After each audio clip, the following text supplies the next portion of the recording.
बता रहा हूँ जिनको, उन्हें रिवाइज कर लेना बेटा। मैं बार बार एक ही चीज़ बोल रहा हूँ, बार बार हर वीडियो में बोल रहा हूँ। मैंने कहा ना, कॉन्फिडेंस होना अच्छी बात है, ओवर कॉन्फिडेंट होना अच्छी बात नहीं। कॉन्सेप्ट का रिवीजन भी होगा।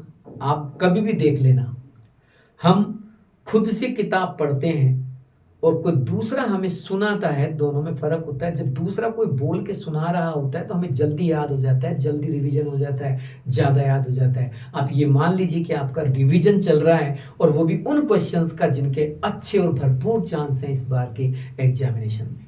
और भी चीज़ें बची हैं, मैं बार बार आपको ये बता रहा हूँ कि मैं उन सब चीज़ों को नहीं बता रहा, ना बताऊंगा जो व्यर्थ हैं, जो अभी मेरे को इम्पोर्टेंट नहीं लग रही हैं। मैं सिर्फ उन्हीं को डिस्कस करने आया हूँ जो इस कम समय में, जो कम टाइम अपने पास बचा है, उसमें रिवीजन के लिए ज़्यादा ज़रूरी है। आप जितना अपनी सामर्थ्य और क्षमता से पढ़ सकते हैं आप बेशक पढ़िए, लेकिन इनको, जिनको मैं बता रहा हूँ, उन पे थोड़ा ज़्यादा फोकस करना।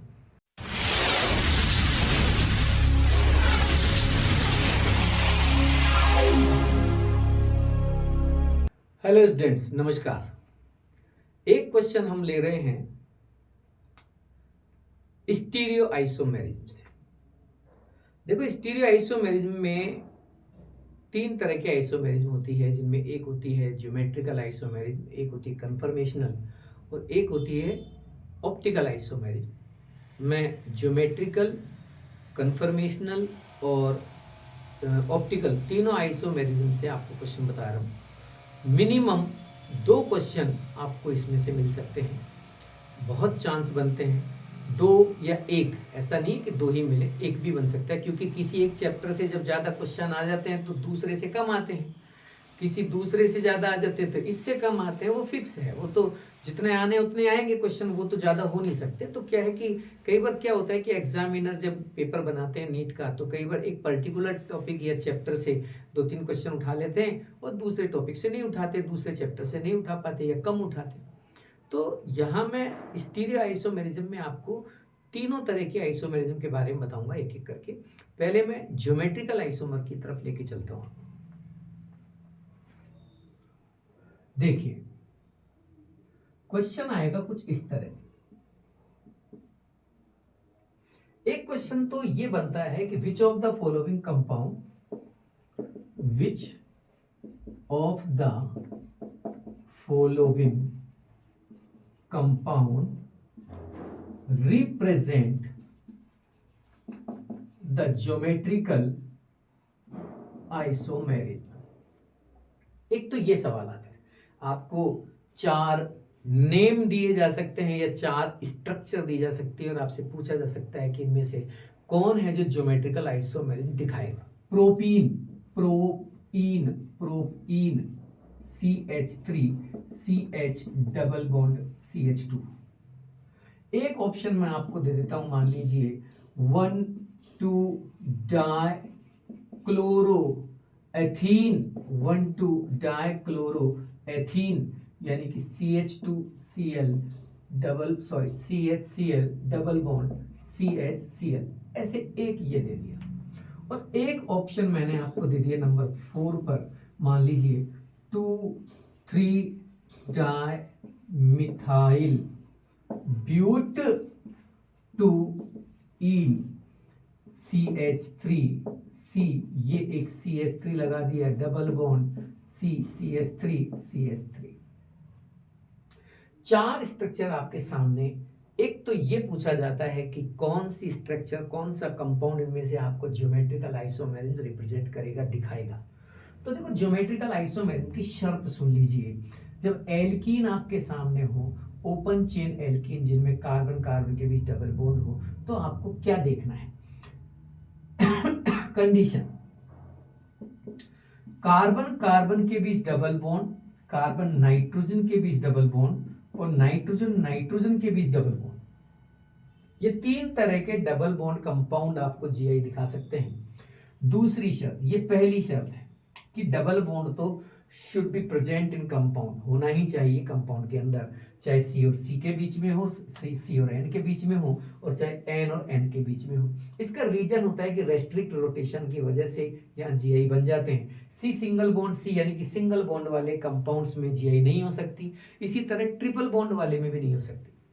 सिंगल बॉन्ड वाले में इसलिए नहीं हो सकती क्योंकि सिंगल बॉन्ड वाले कंपाउंड में रोटेशन फ्री हो जाता है, एक कार्बन के रेस्पेक्ट में दूसरा एटम पूरा घूम जाता है, तो ज्योमेट्रिक चेंज नहीं हो पाती। तीसरा, ट्रिपल बॉन्ड वाले कंपाउंड भी नहीं दिखा सकते क्योंकि ट्रिपल बॉन्ड वाले कंपाउंड्स के अंदर कार्बन कार्बन के बीच ट्रिपल बॉन्ड है, नाइट्रोजन नाइट्रोजन के बीच ट्रिपल बॉन्ड है, तो ट्रिपल बॉन्ड की वजह से रोटेशन हाईली रेस्ट्रिक्ट हो जाता है, इतनी ज्यादा रेस्ट्रिक्शन भी नहीं चाहिए, और वो बिल्कुल ही नहीं घूम पाता तो भी ज्योमेट्री चेंज नहीं हो पाती, इस वजह से वहां भी नहीं होगी। ज्योमेट्रिक जब होती है चेंज तो एक्चुअली क्या होता है, पहले सी और सी के बीच का या एन के और एन के बीच का ये जो बॉन्ड है ये आयोनाइज होता है, एक पे पॉजिटिव बनता है एक पे नेगेटिव बनता है, और कुछ पल के लिए बॉन्ड सिंगल रह जाता है। सिंगल बॉन्ड रह जाने की वजह से स्ट्रक्चर घूम जाती है, लेकिन आधा ही घूम पाती है और ज्योमेट्री चेंज हो जाती है। वो रीजन बात की बातें हैं, ये आपको आते हैं, आपको इसके बारे में नहीं बताऊंगा मैं। This is the first condition for geometrical isomerism कि carbon carbon carbon nitrogen nitrogen nitrogen के बीच में डबल बॉन्ड होना चाहिए। अब सेकंड कंडीशन देखिए, two different groups present on double bonded carbon. ध्यान रखें, ये जो डबल बॉन्डेड कार्बन आपके सामने हैं इन पे दो डिफरेंट ग्रुप होने चाहिए, एक कार्बन पे दो ग्रुप सेम नहीं होने चाहिए। जैसे मैंने सी डबल बॉन्ड सी लिखा और यहाँ ए लगा दिया, यहाँ बी लगा दिया, यहाँ बी और यहाँ बी, तो फिर जीआई नहीं होगी। दोनों शर्तें फुलफिल होनी चाहिए, कार्बन कार्बन के बीच में डबल बॉन्ड भी होना चाहिए और लगे हुए ग्रुप अलग अलग भी होने चाहिए। देखो वो ऐसे सेम हो सकते हैं लेकिन एक पे दो सेम नहीं होने चाहिए, एक कार्बन पे दो सेम नहीं होने चाहिए। ये तो है ऐसे कंपाउंड जो कि एसाइक्लिक हैं उनकी कंडीशन, उनकी शर्त। दूसरी शर्त सुनिए, साइक्लिक कंपाउंड के लिए भी जीआई कैसे देखी जाती है। साइक्लोएल्केन, साइक्लोएल्केन में आपको जीआई देखने का सीधा सा तरीका है, कार्बन कार्बन जो है वो चाहे कहीं भी मौजूद हो लेकिन दो कार्बन चाहिए मुझे, दो कार्बन, और दोनों कार्बन sp3 चाहिए, sp3, चाहे वो पूरी चेन में 1,2 पर हो 1,3 पर हो कहीं भी हो, लेकिन 2sp3 carbon should be present in cyclic alkane, तब जाके हम आगे सोचेंगे। ये हमारी पहली शर्त है। जैसे यहां तो हमने बोला कि डबल बॉन्ड चाहिए, sp2 कार्बन चाहिए, ओपन चेन में तो हमने बोला एल्कीन में कि sp2 कार्बन मतलब कार्बन कार्बन के बीच डबल बॉन्ड चाहिए, और यहां मैं क्या बोल रहा हूं, sp3 कार्बन चाहिए, वो भी दो, और दोनों कार्बन पर दो दो डिफरेंट चीजें चाहिए। जैसे इस कार्बन पे तो दो H लगे हैं, इस कार्बन पे दो H लगे हैं, इस कार्बन पे दो H लगे हैं, इस पे दो H लगे हैं, यहां जीआई नहीं होगी। दो दो डिफरेंट ग्रुप चाहिए। जैसे ये कार्बन की कोई साइक्लिक स्ट्रक्चर है और यहाँ एक मैंने लगा दिया CH3 और एक लगा दिया मैंने H, अब ये एक कार्बन हो गया जिसपे sp3 हाइब्रिडाइजेशन है और टू डिफरेंट ग्रुप लगे हुए हैं। ऐसा ही एक और चाहिए मुझे, अब चाहे ये ले लो चाहे ये ले लो चाहे ये ले, कोई भी ऐसा ही एक और कार्बन, जैसे मान लो मैंने एक और CH3 यहाँ लगा दिया, H यहाँ लगा दिया, ये एक और sp3 कार्बन हो गया। देखो तो देखो ये दो sp3 कार्बन हो गए, इन दोनों को मिलाने से जो सेंटर बनता है इसे कहते हैं जीआई सेंटर। ये है जीआई सेंटर। जीआई सेंटर का मतलब ऐसा सेंटर जो कि जीआई रिप्रेजेंट करता है। अब यहाँ आराम से जीआई होगी, एक बार दोनों CH3 ऊपर ऊपर लगा देंगे और एक बार एक CH3 ऊपर एक CH3 नीचे लगा देंगे तो सिस और ट्रांस बन जाएंगे। अब वो इतनी बात मैं नहीं बताने वाला, आपको पता है ये सारी चीजें। या फिर दो CH3 पहले दोनों वेज वेज पे लगा दिए, एक बार एक को वेज पे और एक को डैश पे लगा दिया, ये भी एक तरीका है। आप इस तरह से जीआई बना सकते हैं, तो ये जीआई शो करेगा। अब बात ये है कि sp3 कार्बन ही चाहिए, कोई और नहीं ले सकते? नहीं, साइक्लोएल्केन में नहीं। साइक्लोएल्केन में मान लीजिए आपको यहाँ एक CH3 मिल गया, एक यहाँ CH3 मिल गया और यहाँ डबल बॉन्ड लगा दिए, अब जीआई नहीं हो सकती। क्यों? क्योंकि मुझे ये जो कार्बन है ये और ये मुझे sp3 चाहिए थे, जबकि यहाँ ये कार्बन sp2 हो चुका है। मुझे 2 कार्बन sp3 चाहिए। अगर यहां भी एक CH3 लगा हो तो देखो ये और ये मिलके एक GI सेंटर बनाएंगे और ज्योमेट्रिकल आइसोमेरिज्म रिप्रेजेंट हो जाएगी। कहने का मतलब अब इस पे देखो 2 डिफरेंट ग्रुप हो गए, एक CH3 है, एक H भी है, इसके ऊपर देखो आप लगाइए, वैलेंसी पूरी कीजिए, एक H आएगी। इसी तरह इस पे भी एक CH3 है और एक H आएगी, यहाँ ये GI शो करेंगे। इसके अलावा साइक्लोएल्कीन में भी GI होती है, लेकिन किन कंडीशंस में होती है, ठीक है वो अच्छा टॉपिक है, लेकिन अभी उनकी जरूरत नहीं, मैं उनकी बात नहीं करूँगा। इसके अलावा क्यूमिलीन्स में भी GI होती है, मैं थोड़ा सा क्यूमिलीन के बारे में बता देता हूँ।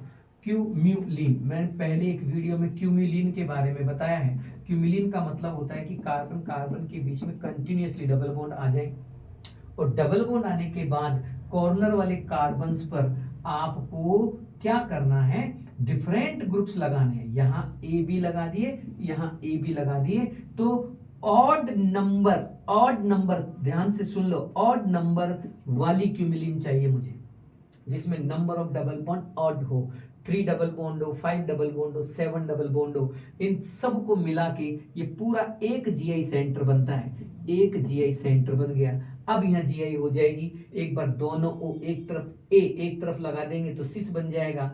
एक बार एक A ऊपर रह जाएगा, ये वाला A पलट के नीचे ले आएंगे तो ट्रांस बन जाएगा, GI बन जाएंगे। ध्यान रखें, अगर मान लीजिए क्यूमिलीन ऐसी है जिसमें डबल बॉन्ड इवन नंबर है, तो फिर ए बी लगाने के बाद भी इसमें GI नहीं होगी, because this is an non planar molecule, और GI के लिए प्लेनर मॉलिक्यूल की जरूरत होती है, नॉन प्लेनर की नहीं। इसलिए इसमें GI होती है, इस टाइप के क्यूमिलीन्स में नहीं।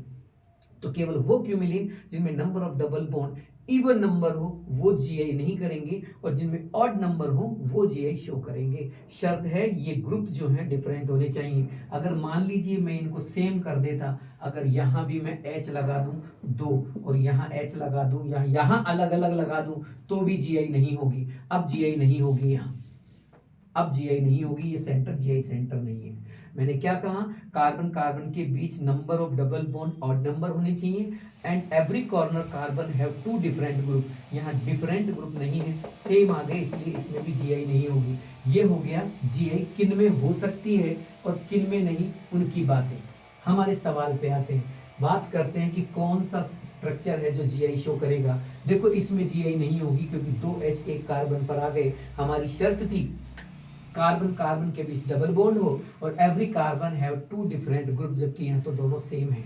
यहाँ GI नहीं हो सकती क्योंकि यहाँ 2H आ गए इस डबल बॉन्डेड कार्बन पर। यहाँ GI नहीं होगी क्योंकि यहाँ भी एक कार्बन पे 2 मिथाइल आ गए। आंसर आएगा आपका थर्ड, क्योंकि यहाँ आपकी दोनों शर्तें फुलफिल हो रही हैं। C और C के बीच में डबल बॉन्ड भी है और एवरी कार्बन है 2 different group, so this compound is show geometrical isomerism. बात समझ में आ रही? अगला सवाल,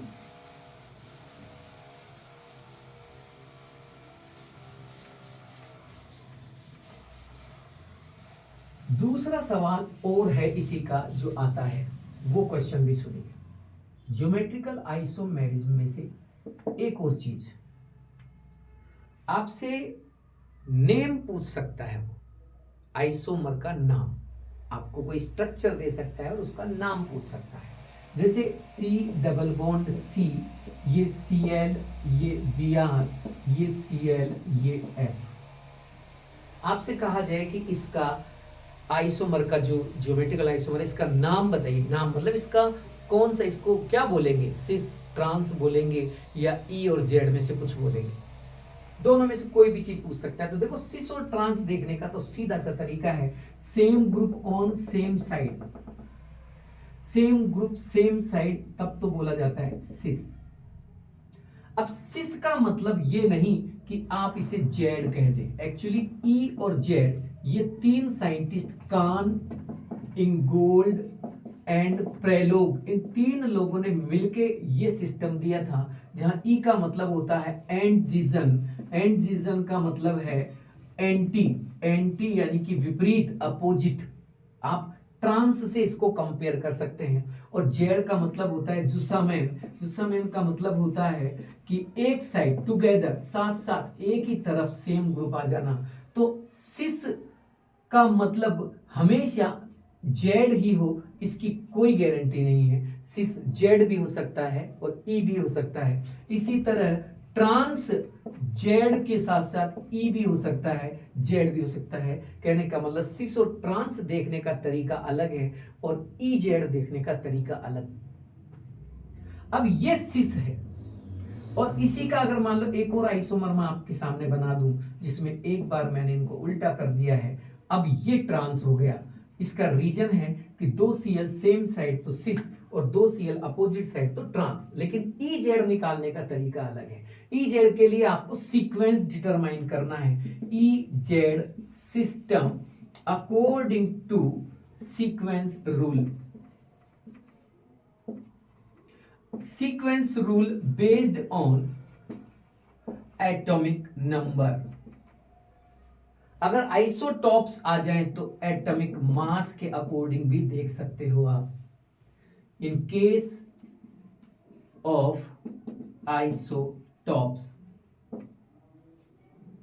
क्या कहना चाहता हूं मैं कह रहा हूं कि कार्बन पे मौजूद दो दो ग्रुप आपको गौर से देखने हैं और ये चेक करना है कि इस कार्बन पे जो दो ग्रुप लगे हैं इन दोनों में से किसका एटॉमिक नंबर ज्यादा है। तो आप पीरियोडिक टेबल में इनकी पोजीशन जानते हो, ऊपर F नीचे Cl फिर Br फिर I आता है, यानी इन दोनों में से Br का एटॉमिक नंबर ज्यादा होता है और इन दोनों में से Cl का एटॉमिक नंबर ज्यादा होता है। जब ज्यादा ज्यादा एटॉमिक नंबर वाले या कम कम एटॉमिक नंबर वाले एक साइड आ जाते हैं, टुगेदर आ जाते हैं, साथ साथ आ जाते हैं, तो उसको बोला जाता है जेड आइसोमर। देखिए ट्रांस है ये, फिर भी जेड लिखा है मैंने, क्योंकि सिस ट्रांस का तरीका अलग है देखने का और जेड और ई को देखने का तरीका अलग। इधर चेक कीजिए, ये वैसे तो सिस है लेकिन ई जेड के अकॉर्डिंग क्या है। ई जेड के अकॉर्डिंग देखें तो देखो इन दोनों में ज्यादा ये हो गया और इन दोनों में ज्यादा सीक्वेंस इसका हो गया।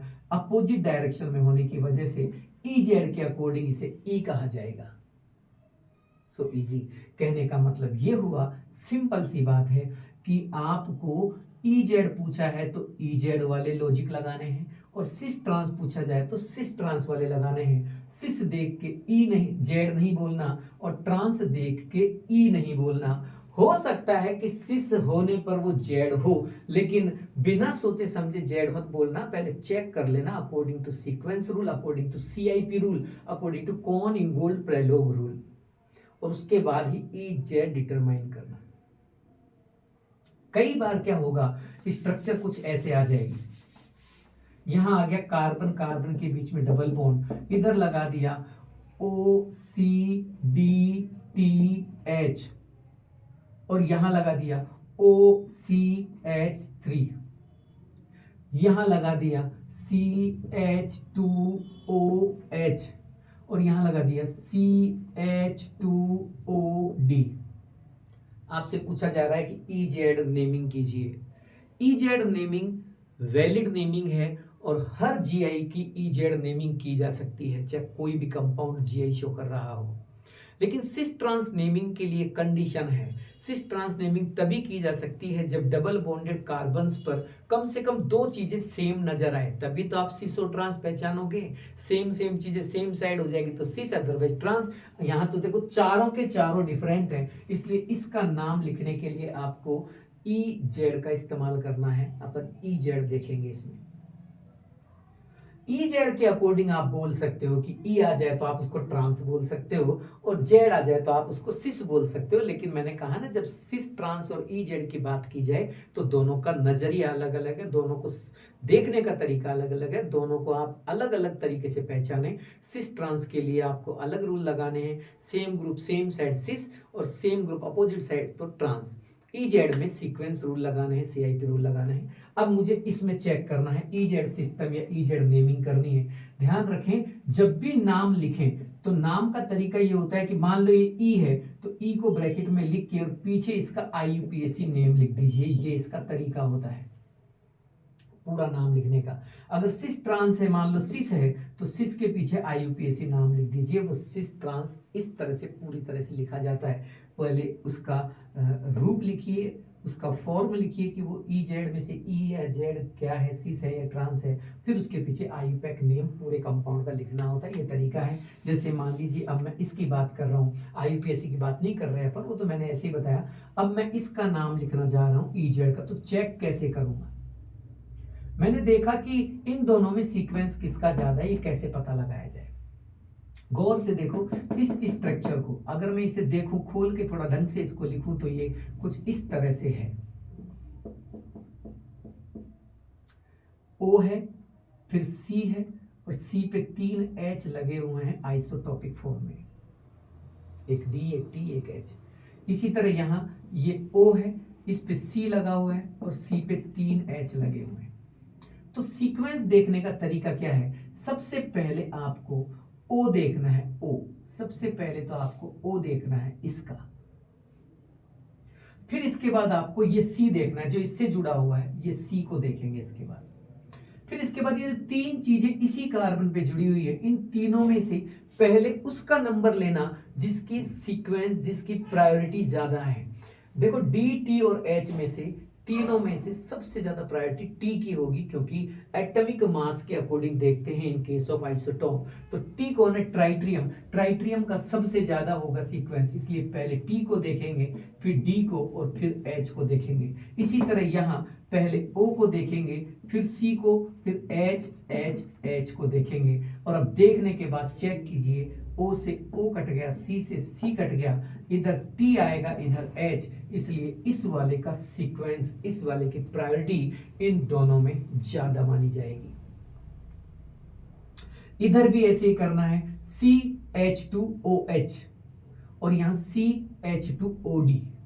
मैं अगर इसको खोलता हूं तो ये बनेगा CH2OD और ये बनेगा CH2OH। गौर से देखिए मेरे बच्चा, गौर से देखिए, यहां पहले C आएगा, इधर भी पहले C आएगा, फिर यहां O आएगा, क्योंकि इन तीनों में ज्यादा एटॉमिक नंबर O का है, तो यहां भी O आएगा। फिर यहां H H, यहां भी H H, फिर यहां D आएगा और यहां H आएगा। वापस देखो, यहां पहले मैं C को देखूंगा, फिर O को देखूंगा, फिर इन दोनों H को देखूंगा और फिर लास्ट में इस वाली H को देखूंगा। यहां मैं सबसे पहले C को देखूंगा, फिर मैं O को देखूंगा, फिर इन दो H को देखूंगा और लास्ट में D को देखूंगा। C से C, O से O, H से H, H से H, H और D में इसका सीक्वेंस ज्यादा हो जाएगा, D का सीक्वेंस ज्यादा हो जाएगा, इसलिए आपको CH2OD को ज्यादा प्रायोरिटी पे रखना है। अब गौर से देखो, क्या दोनों प्रायोरिटी वाले ग्रुप एक तरफ हैं या अपोजिट हैं? अपोजिट हैं, तो फिर इसको बोल दीजिए E। सेम डायरेक्शन में आ जाते तो मैं इसको बोल देता Z। कई बार C डबल बॉन्ड C लगा देते हैं, इधर एक साइकिल बना देते हैं, इधर 4 कार्बन की, 5 कार्बन की, 6 कार्बन की ऐसी साइकिल बना देते हैं। इसी तरह इधर भी कोई ग्रुप लगा दिया, मान लीजिए यहाँ मान लो CH2 CH3 लगा दिया और यहाँ CH3 लगा दिया, तो देखो यहाँ तो इसका सीक्वेंस ज्यादा हो जाएगा, क्योंकि C के बाद C का नंबर आ जाएगा और यहाँ C के बाद H का नंबर आएगा। जबकि यहाँ आपको छोटी कार्बन चेन को प्रायोरिटी पे रखना है, क्योंकि छोटी कार्बन चेन में कार्बन परसेंटेज में ज्यादा रहेगा। वैसे तो मैं इसको पूरा खोल के दिखा सकता हूँ, अपन ऐसे खोलते हुए चलते हैं, ये C आ गया, फिर C आ गया, फिर C आ गया, लेकिन वो लंबा प्रोसेस की जरूरत नहीं है। आप तो शॉर्ट में याद रखो, जब बड़ी साइकिल और छोटी साइकिल एक कार्बन पे दिख जाए तो छोटी साइकिल की प्रायोरिटी ज्यादा मान लेना, ज्यादा वाले एक तरफ, दिस इज Z। एक और रूल है छोटा सा, मान लीजिए कार्बन कार्बन के बीच में इस तरह से डबल बॉन्ड आ जाए और आपको ग्रुप लगा के दे दिया जाए। यहाँ एक तो दे दिया CH2OH और एक दे दिया CHO, इधर दे दिया H और इधर दे दिया OH, इधर तो ये ज्यादा हो गया। इसको जब खोलेंगे तो खोलने के बाद C पहले आएगा, फिर O आएगा, फिर H H H का नंबर आएगा। लेकिन यहां क्या होता है, ये C है, ये H है, ये डबल बॉन्ड O है, तो कोई भी ग्रुप अगर डबल बॉन्ड से जुड़ा है, कोई भी एटम अगर डबल बॉन्ड से जुड़ा है, दो एटम के बीच में ऐसे डबल बॉन्ड लगा है, तो डबल बॉन्ड की रेस्पेक्ट में बॉन्ड को सिंगल करके चीज को डबल कर दीजिए, इसको कहते हैं डबलिंग। डबलिंग कर दीजिए उसकी, दो बार मानिए डबल बॉन्ड के साथ जुड़े हुए एटम को। आपके बाद और भी आगे हाइपोथेटिकल डबलिंग होती है आगे, अभी उनकी जरूरत नहीं। मैंने कहा ना, मैं बहुत उन्हीं चीजों को, मैं यहाँ बाहुबल दिखाने नहीं आया हूँ कि मुझे क्या क्या आता है, मैं सिर्फ ये चीजें बताने हैं जो जरूरी है, उन्हीं की बात कर रहे हैं। जो नीट में जरूरी है बस उनकी बात करूंगा आज तो मैं, अब तो मैं उन्हीं की बात करूंगा, क्योंकि इससे ज्यादा अगर जानना था या समझना था तो पहले मिलते अपन लोग। मैंने क्लास में बहुत कुछ लिखाया है, लेकिन अब यहाँ जरूरत नहीं है उनकी, जो जरूरी है अब उनकी बात होगी। ए डबल बॉन्ड भी दो बार लिख दिया। अगर कोई चीज ट्रिपल बॉन्ड से जुड़ी है तो उसको 3 बार ट्रिपलिंग करके लिखना है, यानी कि दिस इज ट्रिपलिंग, ये ट्रिपलिंग हो गई। तो देखो मैंने यहाँ डबलिंग करनी है, देखो सी पे 2 ओ मान के चलने हैं, यानी कि आपको इसे ऐसे मानना है ओ ओ एच।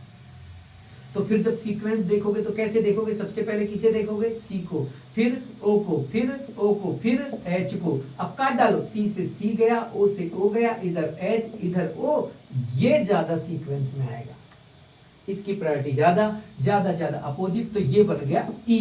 ये तरीका होता है देखने का, इसके अलावा कोई और दिमाग नहीं लगाना है। इसके अलावा और भी बहुत कुछ है, लेकिन जितनी जरूरी थी, जो क्वेश्चन आने थे वो इन्हीं में से आएंगे, इसलिए मैंने इनके बारे में बता दिया। मैं सीधा आपको आगे लेके चलता हूं अगले पॉइंट की ओर। तो बच्चों 3 तरह के 3 नाम मैंने बताए थे आपको, ऑप्टिकल, ज्योमेट्रिकल, कन्फर्मेशनल। वैसे तो स्टीरियो आइसोमेरिज्म को 2 ग्रुप में डिवाइड किया गया है, और एक में रखा गया कॉन्फ़िगरेशनल आइसोमर्स को और एक में रखा गया कन्फर्मेशनल को। तो कॉन्फ़िगरेशन में आते हैं आपके ऑप्टिकल और ज्योमेट्रिकल, और एक कन्फर्मेशनल है। तो मैं आपको जो कॉन्फ़िगरेशनल आइसोमर्स हैं उनमें से ज्योमेट्रिकल के बारे में बता चुका हूँ। अभी मैं आपको कन्फर्मेशनल आइसोमर के बारे में बता रहा हूँ, उसके बाद हम ऑप्टिकल आइसोमर दिखाएंगे। पहले कन्फर्मेशनल को देख लीजिए।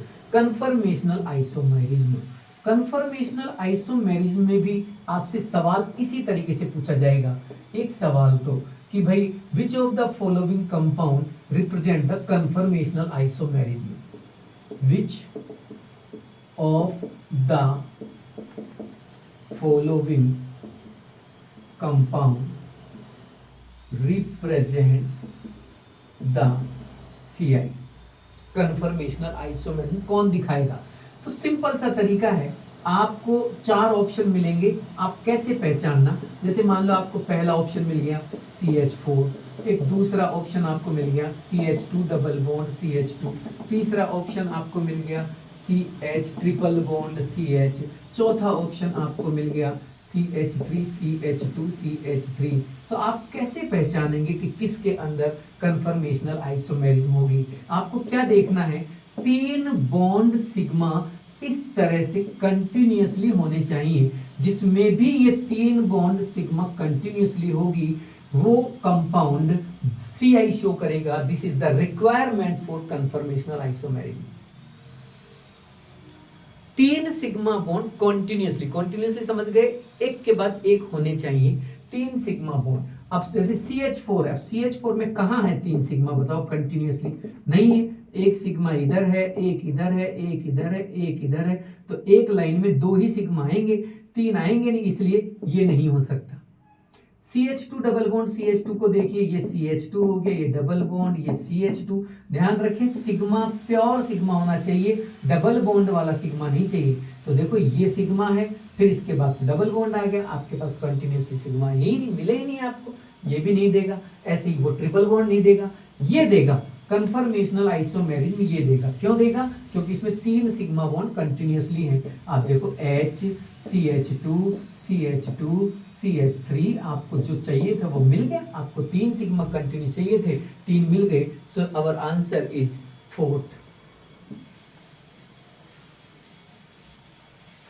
एक और सवाल इसमें से बनता है,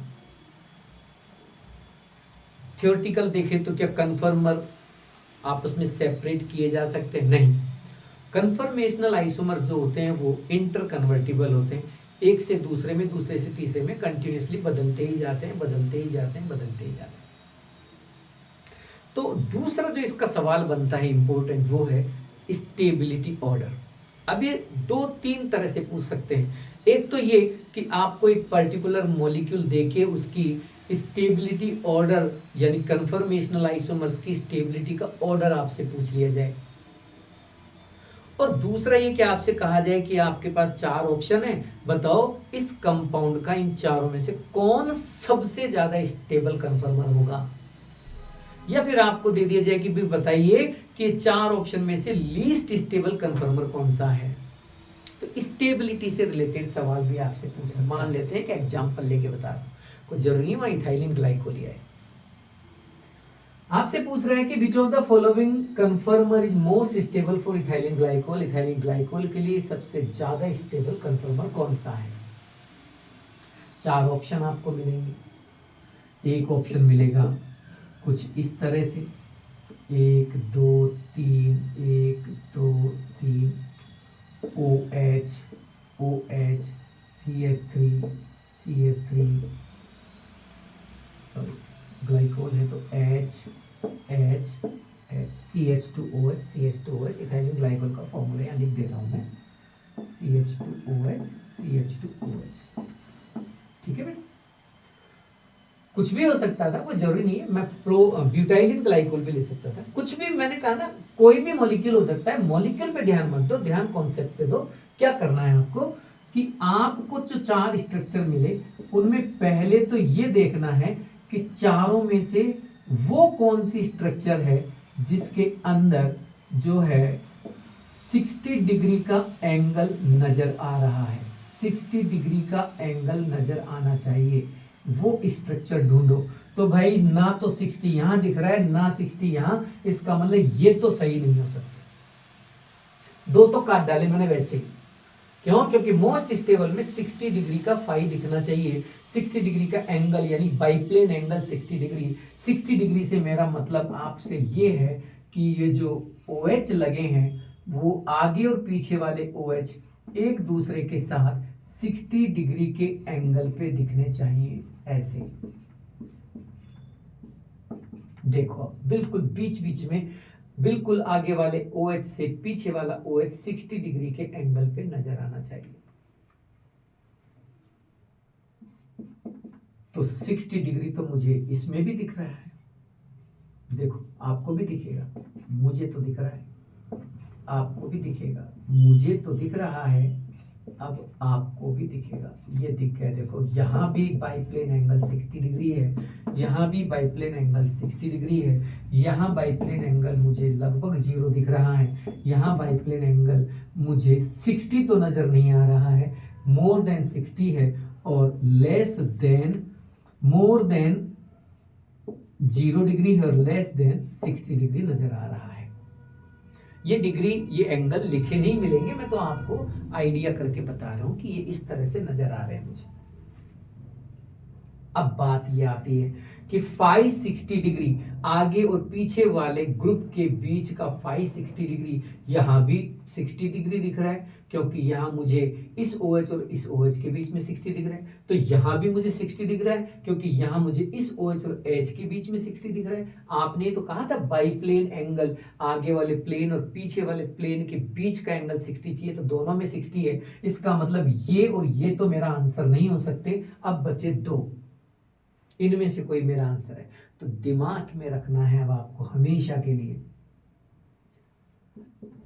स्टैगर्ड कन्फर्मर जिसका फाई 60 डिग्री होता है कि स्टेबिलिटी, स्क्यू कन्फर्मर जिसका फाई 0 डिग्री से ज्यादा और 60 डिग्री से कम होता है, और एक्लिप्स कन्फर्मेशन जिसका ऑर्डर, जिसका फाई जो है वो 0 डिग्री होता है।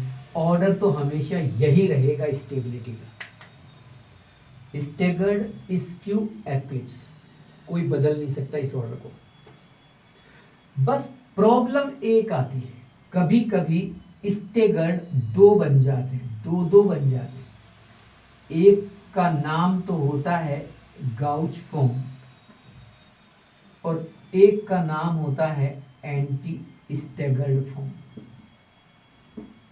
इसी तरह कई मॉलिक्यूल्स की स्ट्रक्चर में ड्यूरिंग रोटेशन दो तरह के एक्लिप्स बन जाते हैं, जिनमें एक का नाम होता है पार्शियल एक्लिप्स और एक का नाम होता है फुल्ली एक्लिप्स। अब देखो भैया, बात ऐसी है, स्क्यू की स्टेबिलिटी हमेशा बीच में रहती, चाहे कोई भी मॉलिक्यूल आपसे पूछे, और पार्शियल एक्लिप्स की स्टेबिलिटी फुली एक्लिप्स से हमेशा ज्यादा रहती। इट मींस हमेशा फुली एक्लिप्स लीस्ट स्टेबल होगा, पार्शियल उससे ज्यादा, इसकी उससे ज्यादा। चेंज होता है तो इन दोनों में होता है, गोकी फॉर्म और एंटी स्टेगर्ड। अगर मान लीजिए कि किसी मॉलिक्यूल के अंदर H बॉन्डिंग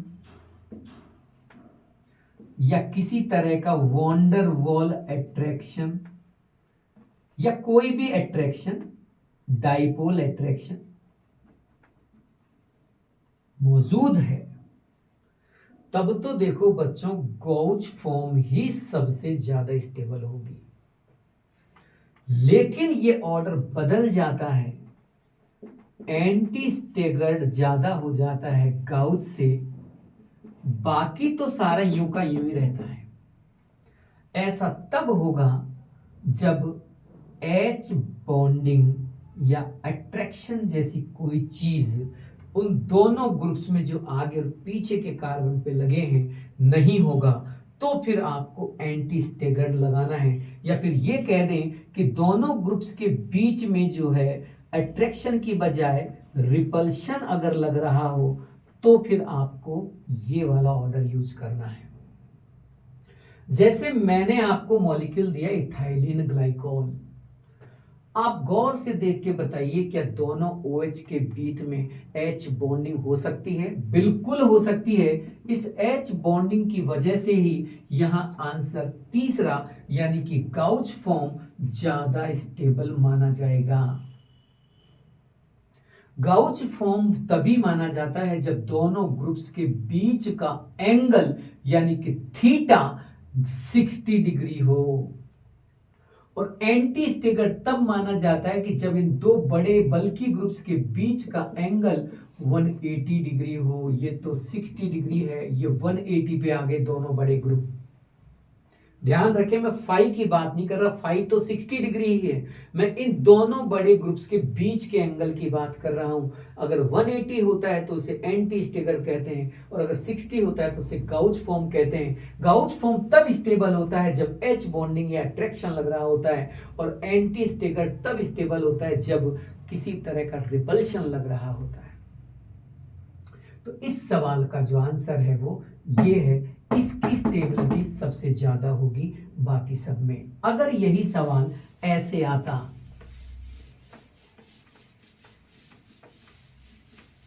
आपसे कहा जाता कि which of the following conformer is most stable for n butane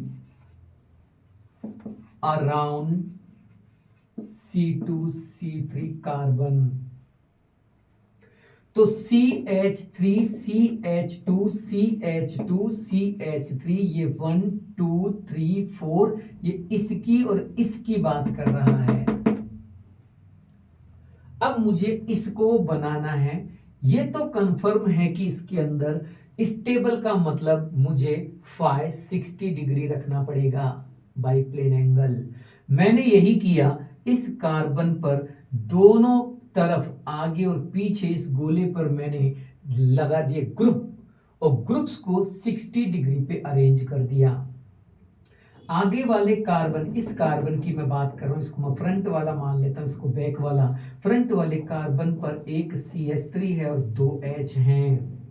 पीछे वाले कार्बन, बैक कार्बन पर भी एक CH3 है और 2 H हैं। अब या तो स्टेबल ये वाला फॉर्म होगा या फिर स्टेबल ये वाला होगा।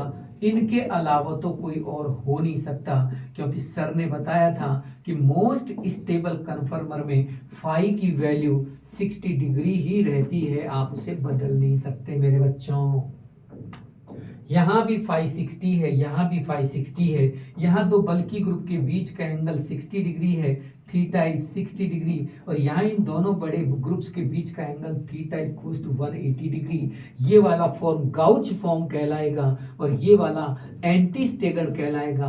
समस्या ये है कि स्टेबल इन दोनों में से कौन सा है। तो मेरे बच्चों, क्या CH3 के बीच में किसी तरीके का अट्रैक्शन हो सकता है? क्या इनके बीच किसी तरीके का डाइपोल अट्रैक्शन या एच बॉन्डिंग हो सकती है? नहीं। इसका मतलब यहाँ ये वाला ज्यादा स्टेबल होगा। आपका आंसर आएगा anti staggered is most stable कन्फर्मर for this compound.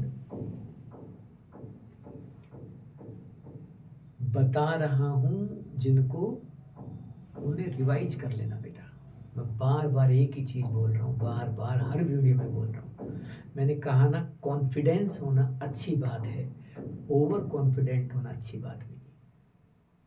Concept का रिवीजन भी होगा। आप कभी भी देख लेना, हम खुद से किताब पढ़ते हैं और कोई दूसरा हमें सुनाता है, दोनों में फर्क होता है। जब दूसरा कोई बोल के सुना रहा होता है तो हमें जल्दी याद हो जाता है, जल्दी रिवीजन हो जाता है, ज़्यादा याद हो जाता है। आप ये मान लीजिए कि आपका रिवीजन चल रहा है, और वो भी उन क्वेश्चंस का जिनके अच्छे और भरपूर चांस हैं इस बार के एग्जामिनेशन में।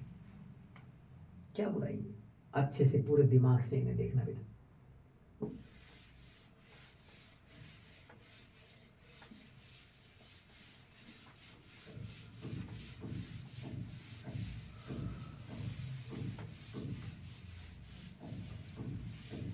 एक और सवाल, क्वेश्चन है, विच of the following is most stable कन्फर्मर for succinic acid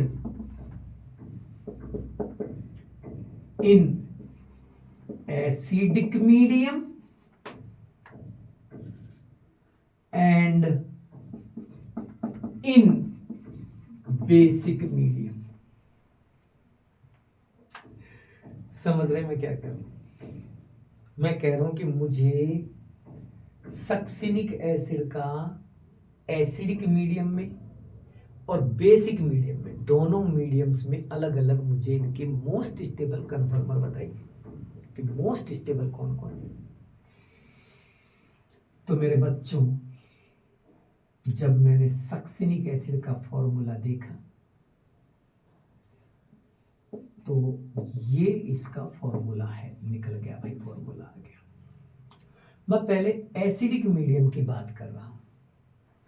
देखो, एसिडिक मीडियम यानी कि सक्सिनिक एसिड को एसिड में डाल रखा है आपने।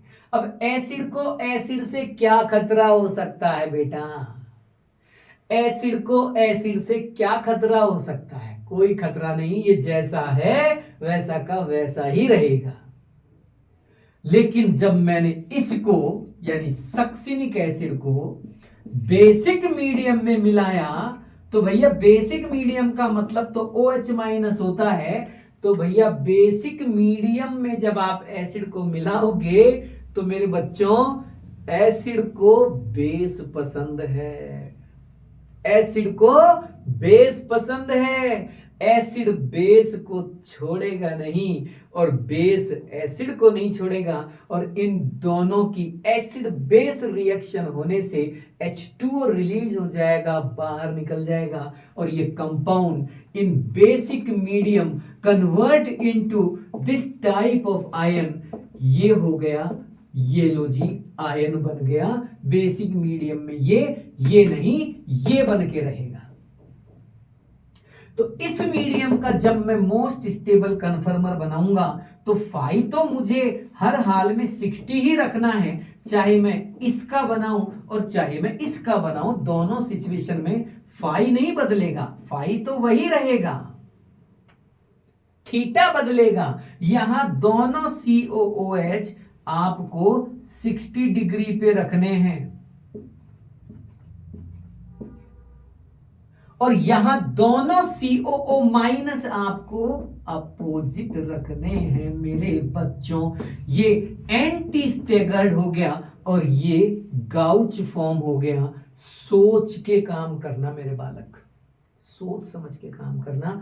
यहां गाउच फॉर्म स्टेबल है और वहां एंटी स्टेगर्ड फॉर्म स्टेबल है। Any doubt? और भी क्वेश्चन है, एक और बता रहा हूं मैं बस।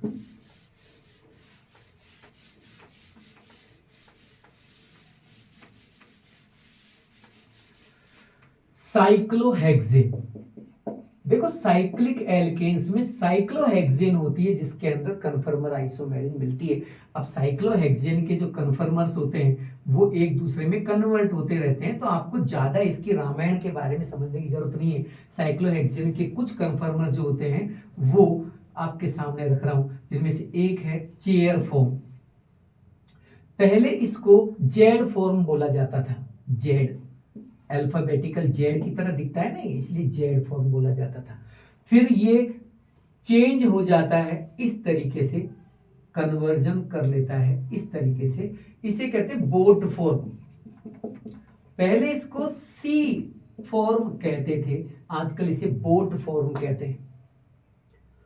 बच्चों ज्यादा इसका कॉन्सेप्ट नहीं बताऊंगा, वो आपने पढ़ रखा होगा, मुझे सिर्फ मेरा क्वेश्चन समझाना है छोटे से कॉन्सेप्ट के साथ कि चेयर फॉर्म और बोट फॉर्म दोनों में जब फाई का वैल्यू देखा गया तो चेयर फॉर्म ज्यादा स्टेबल निकली और ये कम स्टेबल निकली। इसकी स्ट्रक्चर और इसकी स्ट्रक्चर जब चेक हुई तो पता लगा कि यहाँ स्टेगर्ड कन्फर्मेशन दिखता है और यहाँ एक्लिप्स दिखता है। ये ज्यादा स्टेबल है और ये कम स्टेबल है, ये लेस स्टेबल है मेरे बालकों।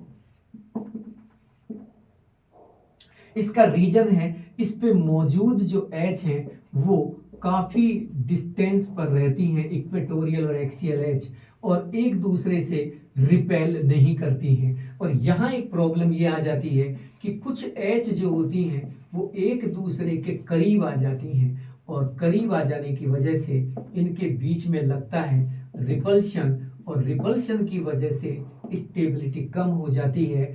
इन एच को फ्लैग पोल एच कहा जाता है, फ्लैग पोल एच हाइड्रोजन।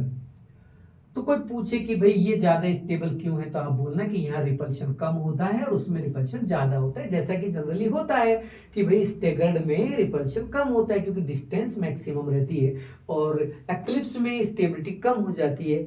क्यों? क्योंकि रिपल्शन ज्यादा रहता है, डिस्टेंस कम रहती है, एच करीब आ जाती है तो एक दूसरे से टकराती है, रिपेल करती है। ये कन्फर्मर एक दूसरे में कन्वर्ट होते हैं बाय फ्लिपिंग। साइक्लोहेक्सेन में फ्लिपिंग चलती है। फ्लिपिंग का मतलब है किसी स्ट्रक्चर का पूरा पलटना। देखो एक तो है रोटेशन, रोटेशन का मतलब तो ये कि एक चीज को पकड़ रखा है और मैं इसको घुमा रहा हूं, दिस इज रोटेशन। जैसे ये है, अब इसको मैं रोटेट कर रहा हूं तो देखो ये हटा लिया मैंने ना, अब मैं इसको रोटेट करता हूं। रोटेशन का मतलब तो ये कि मैं इसको ऐसे घुमा रहा हूं, दिस इज रोटेशन। किसी बॉन्ड की रेस्पेक्ट में, किसी एक एटम की रेस्पेक्ट में, ये तो रोटेशन माना जाता है, ये रोटेशन। इसको घुमा लो चाहे इसको घुमा लो, किसी को बोल रहे रोटेशन। और फ्लिपिंग का मतलब है यहां भी रोटेशन होगा, लेकिन फ्लिपिंग में क्या है कि पूरा का पूरा मॉलिक्यूल ही रोटेट करता है, ये पूरा का पूरा पलटता है, दिस इज फ्लिपिंग। फ्लिपिंग का मतलब पूरे का पलटना और रोटेशन का मतलब किसी के रेस्पेक्ट में घूमना। फ्लिपिंग होती है, फ्लिप करता है पूरा मॉलिक्यूल, और जब ये फ्लिप करता है तो अपनी डिजाइन्स बदलता है, अपने कन्फर्मर्स बदलता है और बीच में ऐसे कन्फर्मर भी बनाता है। इनको कहते हैं स्क्यू कन्फर्मर्स। ये स्क्यू में बदलता है, स्क्यू इसमें बदलता है, और ये कंटिन्यू ऐसे बदलते जाते हैं। ये इसमें बदलेगा, ये इसमें बदलेगा, फिर ये स्क्यू में बदलेगा, फिर वापस चेयर बदल जाएगा। यानी कि चेयर से स्क्यू बनता है, स्क्यू से बोट फॉर्म बनता है। इस स्क्यू फॉर्म को एक नाम दिया जाता है ट्विस्ट बोट। इसका फाई कोई फिक्स नहीं होता, ना 0 डिग्री रहता है और ना 60 डिग्री रहता है। इसके बॉन्ड भी खिंच जाते हैं, अनाप शनाप खिंच जाते हैं, कंपाउंड पूरी तरह से एसिमेट्रिक हो जाता है। इसीलिए इसके सबसे ज्यादा अगर आपसे कोई पूछे कि साइक्लोहेक्सेन के जो कन्फर्मर्स बनते हैं उनमें ऑप्टिकल एक्टिव कन्फर्मर कौन सा है, तो आप बताना twist boat is an optical active form without any chiral centre, without any chiral carbon. कोई कायरल कार्बन नहीं है, उसके बाद भी ऑप्टिकल एक्टिव है, और उसका रीजन है इसकी इंटरनल डिस्टर्ब स्ट्रक्चर। किसी भी मॉलिक्यूल की स्ट्रक्चर इंटरनली डिस्टर्ब हो जाए और वो मॉलिक्यूल अगर एसिमेट्रिक हो जाए तो वो विदाउट कायरल कार्बन भी ऑप्टिकल एक्टिव हो सकता है। अब आगे एक और कन्फर्मर इसमें बनता है ये जो चेयर फॉर्म है ना,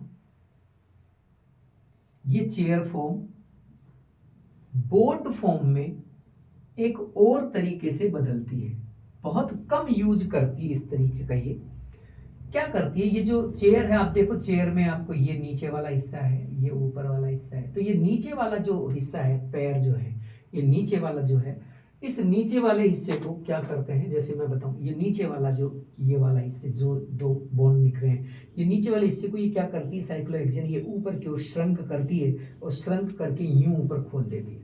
ये ऊपर की ओर इनको खींचती है और ऊपर खोल देती है ऐसे।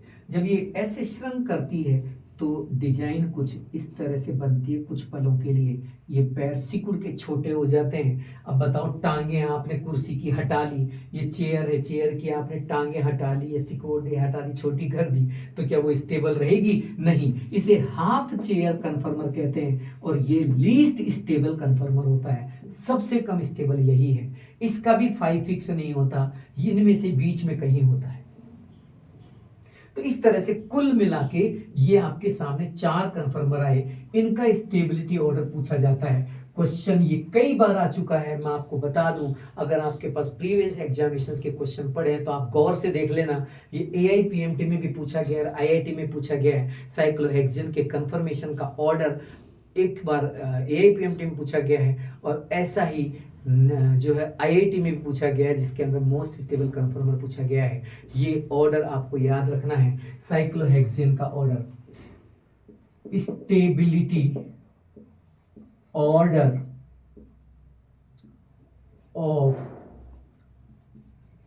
Conformers of cyclohexane.